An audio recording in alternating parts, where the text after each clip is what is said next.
సింగరేణి కార్మికుల హక్కుల పరిరక్షణలో రేవంత్ సర్కార్ పూర్తిగా విఫలమైందని మాజీ ఎమ్మెల్యే గండ్ర వెంకటరమణారెడ్డి విమర్శించారు.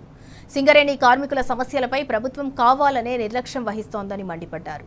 భూపాలపల్లిలో సింగరేణి KTK1 గనిలో కార్మికుల సమస్యలను వెంకటరమణారెడ్డి అడిగి తెలుసుకున్నారు.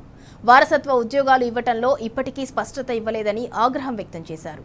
ఇక ఉద్యోగ నియామకాలు లేక నిరుద్యోగ యువత తీవ్ర నిరాశతో ఉన్నారన్నారు.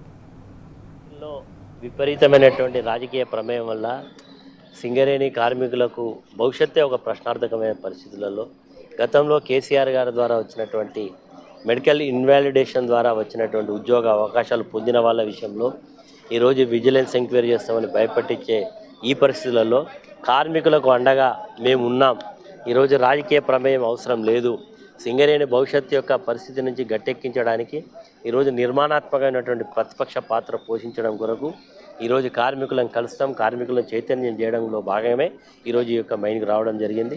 మరి రేపు లేదు ఎల్లుండి హరీష్ రావు గారు శుక్రవారం నాడు ఈరోజు భూపాలపల్లికి వచ్చి అనేక అంశాలను ఒక సదస్సు ద్వారా తెలియజేయాలనేటువంటి ఆలోచనతోటి మరి బీఆర్ఎస్ పార్టీ జిల్లా కార్యాలయంలో సమావేశం పెట్టడం జరిగింది. తప్పకుండా ఈ ప్రభుత్వం యొక్క మెడలు వంచి రాజకీయ ప్రమేయం లేకుండా సింగరేణిని పరిరక్షించుకోవడం కొరకు తెలంగాణ రాష్ట్రం సాధించినటువంటి మరి కేసీఆర్ గారి నాయకత్వంలో ఈ సింగరేణి భవిష్యత్తు బాగుండడం కొరకు మా ప్రయత్నం జరుగుతుంది.